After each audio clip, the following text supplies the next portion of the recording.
हमारे साथ दक्षिणी दिल्ली नगर निगम में शिक्षा समिति के चेयरमैन मुकेश सूर्यान हैं। बहुत सारे काम किए हैं इन्होंने और एक तरीके से नई पद्धतियां कुछ शुरू की हैं। इन्हीं से जानेंगे कि क्या क्या किया है। मुकेश जी, शिक्षा के क्षेत्र में सबसे बड़ी बात ये होती है कि कुछ नए और अलग हट के काम किए जाएं, और ख़ासतौर पर नगर निगम में जो स्थिति फ़िलहाल बनी हुई है वो ये बनी हुई है कि गरीब तबके के लोग आते हैं। तो ऐसा क्या किया कि 1,18,000 इस बार केवल साउथ दिल्ली के जो स्कूल म्यूनसिपल स्कूल्स हैं उनमें एडमिशन्स हुए। देखिए, सबसे पहले तो हमने एक परसेप्शन चेंज किया है। जो निगम के बारे में सोचा जाता है कि निगम में गरीब का बच्चा ही पढ़ेगा या सब्जी वाले का या रेडी वाले का बच्चा ही पढ़ेगा। हमने सबसे पहले तो even thanks to all Delhi कि हमारे ऊपर उन्होंने भरोसा जताया। हमने सबको एक साथ एक लाइन में हम लेकर के आए और कोरोना काल के अंदर भारतीय जनता पार्टी शासित दक्षिण दिल्ली नगर निगम के अंदर 1,18,000 के आसपास लगभग नए दाखिले हुए हैं। वो बताते हुए खुशी इस बात की हो रही है आपको कि उसमें लगभग 40,000 दाखिले जो आए हैं वो नर्सरी और फर्स्ट और केजी के हैं।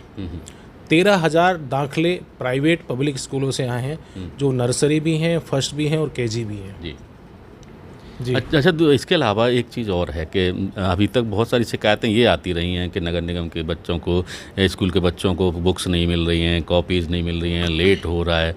तो उसकी क्या स्थिति है? क्या बुक्स, क्योंकि इस समय ऑनलाइन पढ़ाई हो रही है, ऐसी स्थिति में बुक्स ना हो बच्चों के पास तो क्या पढ़ेगा? तो जो साउथ दिल्ली म्यूनसिपल कॉरपोरेशन के स्कूल्स के बच्चे हैं उनकी क्या स्थिति है? क्या कॉपीज़, बुक्स पहुँच गई हैं? हमने लगभग 3 लाख बच्चों को कॉपी, किताबें, बुक्स और उनका स्टेशनरी का सामान टाइम पे हर बच्चे के पास डिलीवर कर दिया है। और एक बात आपको और भी बता देना चाहता हूँ। दक्षिणी दिल्ली नगर निगम ने दिल्ली के अंदर वर्चुअल क्लासेस की शुरुआत की थी कोरोना काल के अंदर। दक्षिणी दिल्ली नगर निगम ने ही, जब मैंने कार्यभार संभाला, दिल्ली के अंदर पहली बार वर्चुअल मेगा पीटीएम का आयोजन किया गया जिसमें लगभग 13,000 अभिभावकों ने बढ़ चढ़ कर हिस्सा लिया। हमारे सभी प्रिंसिपल उसमें जुड़े, हमारे सभी टीचर्स उसमें जुड़े और पेरेंट्स 13,000 के आसपास में बच्चों के अभिभावक थे और जिन्होंने निगम की इस कार्यशैली की बढ़ चढ़ कर सराहना की। और इसमें माननीय प्रदेश अध्यक्ष आदेश गुप्ता जी स्वयं सिविक सेंटर आए और उन्होंने काफ़ी अभिभावकों से बात की। उस मीटिंग को, वर्चुअल मेगा पीटीएम को उन्होंने संबोधित किया, वो भी उसका पार्ट बने। अच्छा, एक बात और है कि कई बार ये प्रयास किए गए कि इंग्लिश माध्यम, इंग्लिश मीडियम से भी बच्चों को एजुकेशन दी जाए और अलग अलग तरीके की अलग भाषाएं हैं वो भी सिखाई जाएं। तो क्योंकि ये कोरोना काल है, स्कूल तक बच्चे नहीं पहुंच पा रहे हैं, तो क्या ये जो ऑनलाइन पढ़ाई जो चल रही है इसमें इन सब चीज़ों को भी शामिल किया जा रहा है? बिल्कुल शामिल किया जा रहा है और हमारे बहुत सारे स्कूल है, मोस्ट ऑफ द स्कूलों में हमारे स्कूल इंग्लिश मीडियम है। सभी में हमारी नर्सरी भी चालू हो गई है, सभी में हमने कंप्यूटर्स भी लगा दिए हैं। और आपको एक बात और बता दूँ, हमारे पास 581 स्कूल्स हैं जो 432 बिल्डिंग्स में चलते हैं, साइट हैं जो हमारी, उनमें लगभग 420 में हमारी स्मार्ट क्लासेस चलती हैं। हमारे पास इंटरनेट की सुविधा है, हमारे पास वेल इक्विप्ड फर्नीचर्स हैं, हमारे पास फर्निश क्लासरूम्स हैं, हमारे पास वेल एजुकेटेड टीचर्स हैं और हमारे पास जो बेस्ट आप कह सकते हैं एजुकेशन को लेकर, इंफ्रास्ट्रक्चर को लेकर के हम लोग उस पर काम कर रहे हैं। अभी हम लोग कुछ मॉडल स्कूल्स भी बना रहे हैं जो बड़ी जल्दी आपको देखने को मिलेगा। और हमारे टीचर्स आज इंग्लिश मीडियम के माध्यम से, इंग्लिश मीडियम कह लीजिए, व्हाट्सएप के माध्यम से आपको ऑनलाइन वर्चुअल क्लासेस ले रहे हैं। सभी बच्चों के पास जूम के माध्यम से पहुंच रहे हैं, गूगल ऐप के माध्यम से पहुंच रहे हैं। एवं हम अगर ज़रूरत पड़ी तो हम वेबएक्स का भी यूज़ करेंगे। लेकिन अभी ऐसा लग रहा है कि जिस तरीके से कोरोना की स्थिति है, लगातार मामले दिल्ली में बढ़ रहे हैं और पिछले 3-4 दिन से तो ज़्यादा ही बढ़ रहे हैं, तो ऐसा नज़र नहीं आ रहा है कि नवंबर के बाद दिसंबर में भी कहीं स्कूल खुल पाएंगे, बच्चे स्कूल तक पहुँच पाएंगे, तो आगे परीक्षाएँ भी जाहिर सी बात है। तो उसमें बता देता हूँ, वैसे तो आपको मालूम है दिल्ली सरकार हर मोर्चे पर फेर रही है। कोरोना काल में भी अगर दिल्ली के शिक्षक नहीं होते नगर निगम के तो आज दिल्ली की स्थिति बद से बदतर बुरी होती। माननीय आदेश गुप्ता जी जो हमारे प्रदेश अध्यक्ष हैं, उन्होंने माननीय गृह मंत्री से आग्रह किया, फिर उन्होंने दिल्ली को अपने हाथ में लिया और हमारे हर शिक्षक ने दिल्ली के हर वार्ड में जाकर मोर्चे को संभाला है, घर घर राशन पहुंचाने का काम किया है। इस पूरी दिल्ली को रेड जोन से, लॉकडाउन से निकाला है तो नगर निगम ने निकाला, नगर निगम की टीम ने निकाला।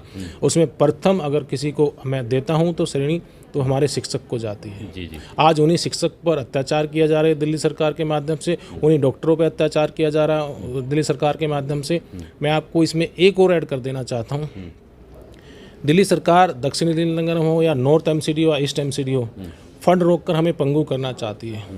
मुझे मालूम है कि जब वित्तीय संकट आता है तो दिक्कतें आती हैं। ये फंड रोक करके, हमारी वित्तीय सहायता रोक करके तो हमें पंगु नहीं कर पा रहे हैं। अब ये हमारे ऊपर जो अनगिनत आरोप हैं जिनका कोई आधार ही नहीं है, जो नगर निगम के ऊपर ये लगाना चाहते हैं, मैं इनको बता देना चाहता हूँ कि ये हमें किसी भी तरह से, दिल्ली सरकार हमें रोक नहीं पाएगी, क्योंकि सब कुछ हो सकता है, लेकिन निगम में जो इस बार पार्षद हैं, जो उनका टैलेंट है, जो उनका व्यक्तित्व है, उसको कैसे रोक पाएंगे आप।